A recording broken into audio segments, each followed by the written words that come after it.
The small spacecraft crashed in a wheat field just outside of Kansas City. Black smoke rose from its twisted metal frame as military helicopters circled overhead. Inside the burning wreck, an alien life form struggled to stay alive long enough to deliver his message.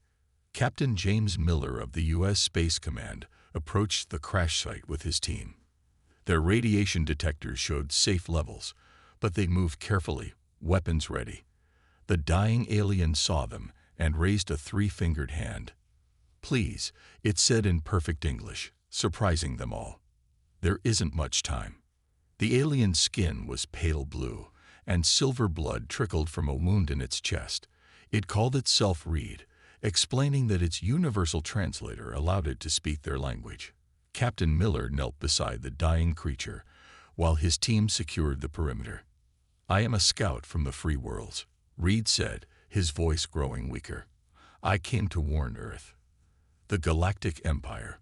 They're coming." He coughed, more silver blood staining his flight suit. Miller leaned closer. "Why are they coming? What do they want?"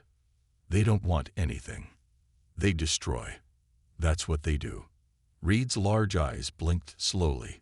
"They find civilizations like yours, young, advancing quickly, showing military potential. Then they eliminate them. They call it preventive purification." Within an hour, the site was swarming with officials from every major world power. Reed's vital signs were failing, but he insisted on finishing his message. He gave them coordinates, dozens of them, spread across the solar system. "Hidden caches," he explained. "My people left them centuries ago. Weapons, shields, everything you'll need. We've been preparing for this, seeding technology throughout the galaxy, helping worlds defend themselves." The Chinese general asked, "Why help us? What do you gain?" Reed's laugh turned into a cough. "The Empire destroyed my world. We were too trusting. Didn't fight back soon enough. But we learned. Now we help others. Some of us scatter technology. Others, like me, bring warnings." President Laura Wilson arrived as night fell. Reed was barely conscious, but his eyes brightened when she approached. "Earth's leader," he said, "listen carefully. You have 2 years, maybe 3, before they find you. The catches will help, but your greatest weapon is time. Prepare, unite, and most importantly," he gasped for breath, "most importantly, don't let them know you're ready." "How can we trust this information?" the Russian president demanded. This could be a deception. Reed pulled a crystal from his suit and handed it to Miller. "Proof. Records of other worlds. The Empire's patterns. Everything you need to know." His breathing became more labored. "Your world has something special. Your history. Countless wars, endless conflicts. You understand strategy, adaptation. Use that knowledge." The gathered leaders watched in silence as Reed's life ebbed away. With his last breath, he whispered, "Make them regret underestimating humanity." The world's governments debated for weeks. Many dismissed Reed's warning as a hoax or a delusion. Others argued for immediate public disclosure. But a small group of leaders and military commanders saw the truth in the alien's words and the proof in his crystal. They formed the Earth Defense Initiative, EDI, a secret organization tasked with finding the hidden catches and preparing for the coming storm. Captain Miller was promoted to lead the search teams, while the world's best scientists were quietly recruited to study the alien technology. On the surface, Earth continued as normal. Cities buzzed with life, people went about their daily routines, and space programs continued their modest explorations. But deep beneath the surface, in hidden facilities across the globe, humanity prepared for war. The first cache was found in an asteroid near Mars, then another beneath the Pacific Ocean. Each discovery brought new hope and new challenges. Earth had been given a chance that Reed's people never had. Time to prepare. The Galactic Empire was coming, expecting to find another helpless civilization. They would find something else entirely. 6 months after Reed's warning, Admiral Thomas stood in a hidden facility deep beneath the Rocky Mountains. He watched through thick glass as Dr. Anna Morgan tested another piece of recovered alien technology. The device, no bigger than a coffee cup, generated a shield that could stop a nuclear blast. Incredible, Dr. Morgan said, making notes on her tablet. Her gray hair was tied back in a messy bun, dark circles under her eyes showing how little she'd slept. Each cache we find is more advanced than the last. This shield technology alone is centuries ahead of anything we have. The Admiral nodded, his weathered face serious. Can we reproduce it? Better. She smiled, pressing a button that revealed a row of similar devices on a nearby shelf. We can improve it. The basic principles aren't as alien as we thought. It's like someone designed these things to be understood by human scientists. Their conversation was interrupted by Captain Miller's arrival. He'd aged since the crash, his once black hair now streaked with gray. Admiral, we found another one. Cache number 12, hidden in an underwater cave off the coast of Australia. Thomas raised an eyebrow. Underwater. That's new.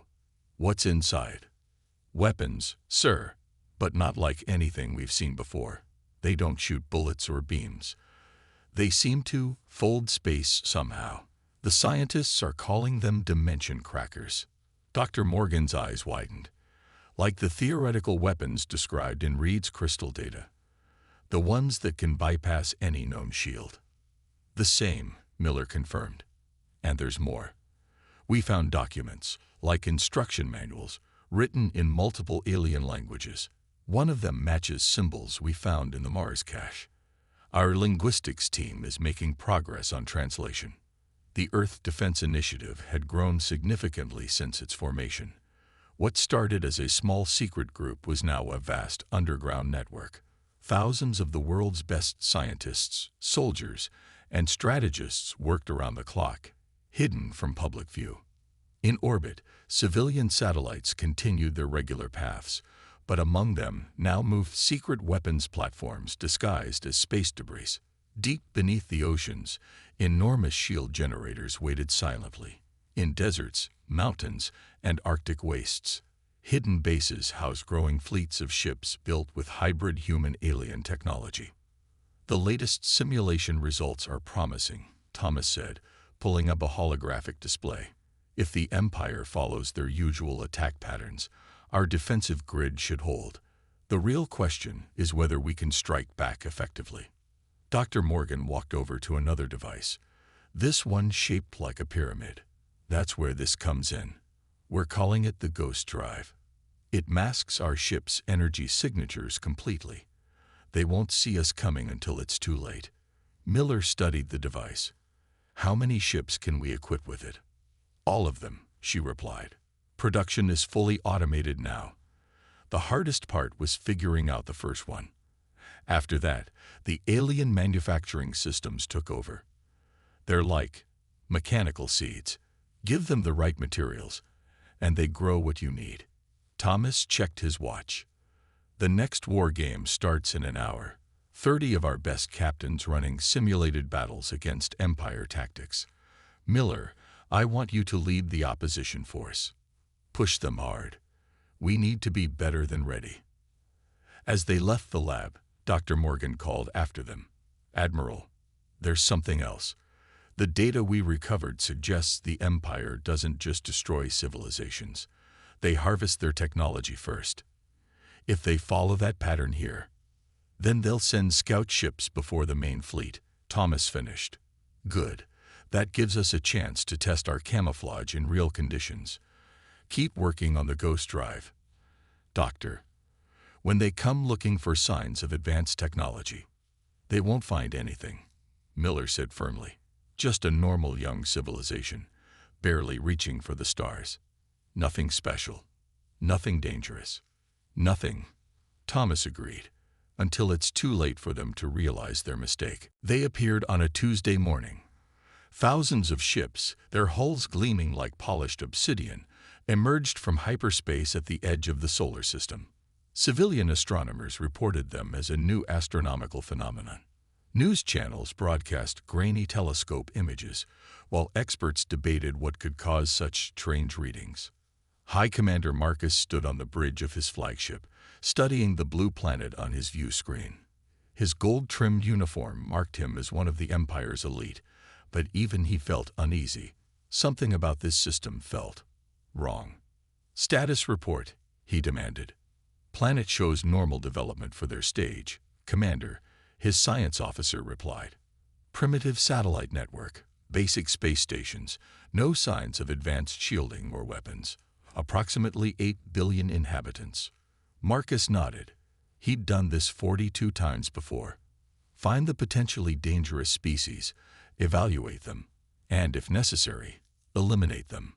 Earth had all the warning signs: rapid technological advancement, a history of constant warfare, and an aggressive expansion into space. 3 days of observation, he announced. Standard protocol. For 72 hours, the Empire's ships watched.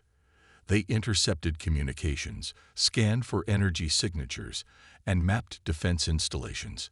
Everything suggested a typical Level 2 civilization, barely reaching for the stars. In his underground command center, Admiral Thomas watched the Empire's ships through ghost-shielded sensors. Their movements matched the patterns from Reed's data perfectly. Next to him, Captain Miller coordinated with bases worldwide, all hidden beneath what looked like ordinary military installations. "Their scan patterns are exactly what we expected," Miller reported. "They're seeing what we want them to see." Dr. Morgan's voice came through their secure channel. "Shield network is ready. All weapons platforms show green. Ghost drive signatures are masked." On the third day, High Commander Marcus made his decision. Assessment complete. Species shows excessive aggression and rapid technological development. Probability of future threat, 94%. Recommendation: immediate extinction-level intervention.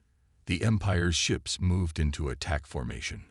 Their weapons, capable of cracking planets, powered up. Marcus allowed himself a small smile. This would be another routine cleansing. "All ships, commence firing," he ordered. The first wave of energy beams struck Earth's atmosphere and vanished.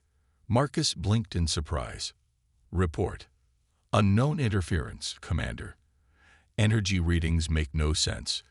There's some kind of planetary shield." "Impossible." Their scans had shown nothing like this. Marcus opened his mouth to order another strike, but alarms suddenly blared across his bridge. Multiple ships appearing from nowhere.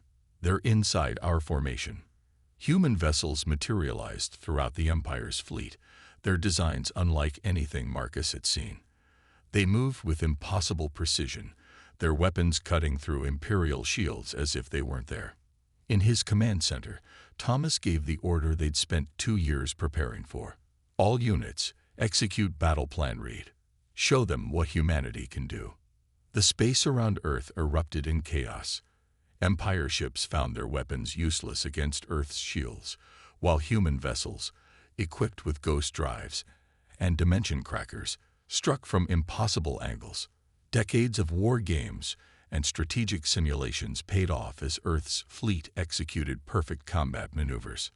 Marcus watched in horror as his ships exploded or fell into defensive formations. How? They were primitive. We saw nothing of this technology. "Sir," his tactical officer shouted, "they're using Empire-level technology, but their combat patterns, we've never seen anything like this. They're adapting faster than our combat computers can analyze." "Retreat," Marcus ordered, his voice shaking. "All ships, emergency retreat." As the Empire's fleet fled in disarray, Admiral Thomas watched their disorganized withdrawal. 60% of their ships had been destroyed or disabled, with minimal human casualties. "Send the message," he ordered. Across all frequencies in every language the Empire used, Earth broadcast its response. "You were warned once. You will not be warned again. Earth is not your prey. We are your worst nightmare." The war room buzzed with activity as Admiral Thomas studied the holographic map showing Empire fleet movements. Their retreating forces had regrouped at a staging area near Jupiter's orbit, but Earth wasn't going to give them time to recover. "Status of the Ghost Fleet?" Thomas asked, his eyes fixed on the enemy positions. Captain Miller pulled up the tactical display. "All ships ready, sir. Dr. Morgan's improvements to the Ghost Drive let us mask even our exit points now. They won't see us coming until we're right on top of them." The Admiral nodded, his expression grim. "And the dimension crackers?" "Fully charged. We've modified them based on the battle data. Their shields won't stand a chance." Earth's response fleet moved out in absolute silence. 500 ships, each carrying technology that blended human innovation with alien advancement. Their crews had trained for this moment for 2 years, running endless simulations based on Reed's tactical data. High Commander Marcus paced on his flagship's bridge, watching repair crews work on his damaged vessels. His perfectly ordered fleet was in shambles, and for the first time in his career, he felt fear. "How did we miss it?" he muttered. "Their technology, their preparations, it's impossible." His tactical officer's voice shook. "Sir, we're detecting nothing." "Nothing? What do you mean nothing?" "The sensors are working, but Earth's entire defense grid just vanished. Even their primitive satellites are gone." Marcus felt his blood run cold.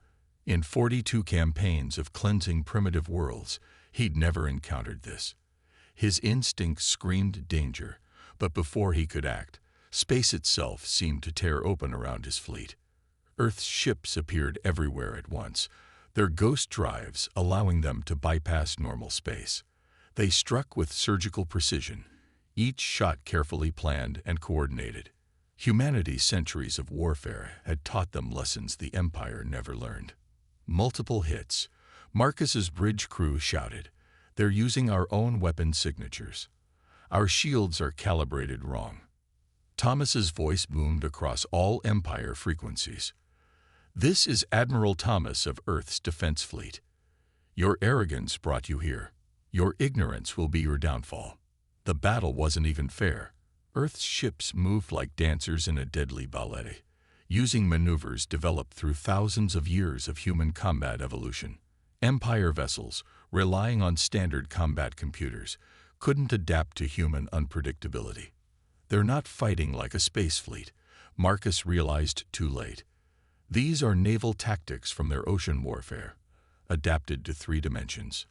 Earth's fleet split into smaller groups, using strategies refined by countless human admirals through history. They executed perfect pincer movements, created killing zones, and used deception tactics that the Empire's rigid battle doctrine couldn't counter. Dr. Morgan watched from Earth's command center as her modified weapons tore through Imperial defenses. "Their shield technology is actually quite impressive," she noted. "They just never imagined someone would think to use it this way." The battle lasted less than an hour. When it ended, nearly 80% of the Empire's remaining fleet was destroyed or captured. Marcus's flagship, heavily damaged, was surrounded by Earth vessels. "Surrender your ship," Thomas's voice commanded. "This is your only warning." As Marcus gave the surrender order, he finally understood. The Empire had judged Earth too dangerous because of its warlike nature. But it was that very nature, humanity's long history of conflict, adaptation, and survival, that had made them more formidable than any species the Empire had ever encountered. In the war room, Miller turned to Thomas. "Orders, sir."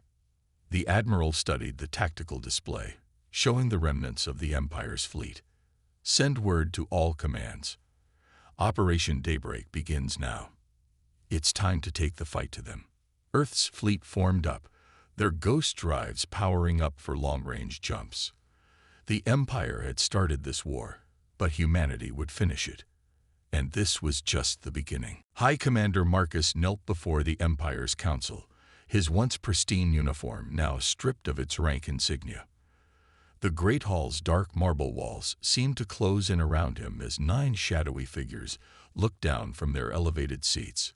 "You lost more than half our invasion fleet," the head counselor's voice boomed. "To primitives, to savages. Explain yourself." Marcus's voice trembled. They were prepared for us. Somehow they had our technology, our tactics. Everything we tried, they countered. Impossible. Another counselor snapped. No primitive world cold. Alarms suddenly blared throughout the Imperial Palace. A guard rushed in, his face pale. Earth forces. They've attacked 3 more systems. The mining colony on Delta 6 is gone. The shipyards at Axis Point are burning. The council chamber erupted in chaos. These were supposedly secure systems, protected by the Empire's best defenses. Yet human ships appeared from nowhere, struck with deadly precision, and vanished again before counterattacks could be launched. Back on Earth, Dr. Morgan studied data from their latest raids.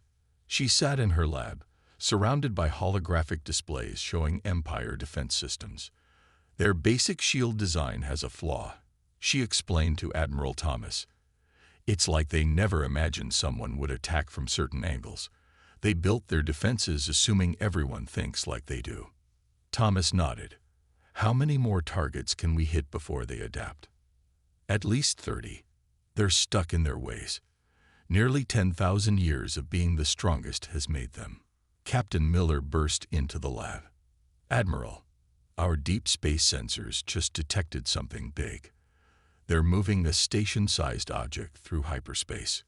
Dr. Morgan's screens filled with new data. Her face went pale. The energy readings, they match what Reed's crystal warned us about, the planet killer. The Empire's ultimate weapon had been banned by their own laws for millennia.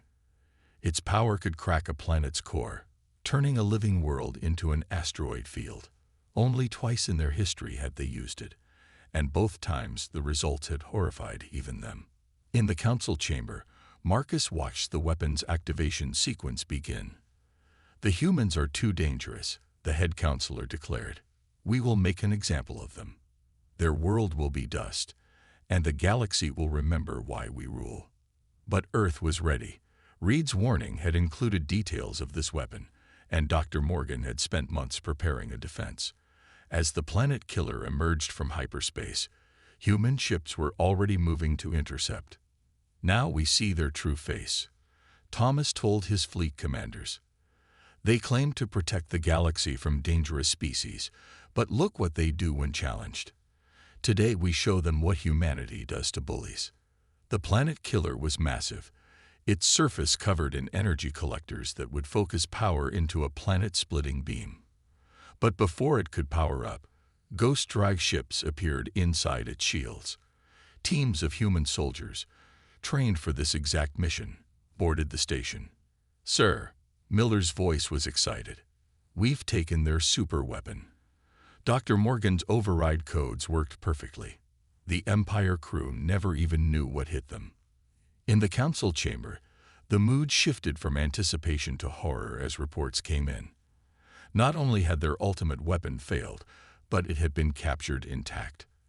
The humans now possessed the Empire's most destructive technology. You don't understand what you've done, Marcus whispered as guards led him to his execution chamber. They were right. Humanity is dangerous, but not because they're primitive, because they're better at war than we ever were.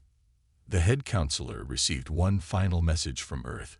Your planet killer is now ours. Shall we demonstrate how humanity uses such power, or are you ready to talk? Admiral Thomas stood before the combined military leadership of Earth, his holographic presentation showing the Empire's key strongholds. After capturing the planet killer, humanity had gained access to the Empire's complete military database. Now they could strike at the heart of their enemy. The Empire has ruled through fear for 10,000 years, Thomas explained. They've forgotten how to fight a real war. Their response times are slow, their tactics are predictable, and their leadership is in chaos. Dr. Morgan stepped forward, her silver hair gleaming under the command center's lights. We've fully analyzed their technology now. Everything they have was stolen from other civilizations they destroyed. They haven't developed anything new in centuries. They just take and copy. The room was silent as satellite images showed Earth's fleets preparing for their biggest operation yet. 5,000 ships, each equipped with ghost drives, and upgraded weapons, waited for the command to attack. The Empire had awakened humanity's full potential, and now they would face the consequences. "Begin Operation Thunderstrike," Thomas ordered. Across the galaxy, human ships appeared simultaneously at 30 different Empire strongholds. The ghost drives, combined with Dr. Morgan's improvements, allowed them to bypass every defense system. Empire commanders barely had time to realize they were under attack before their stations fell. On the Empire's capital world, the Council watched in horror as reports flooded in.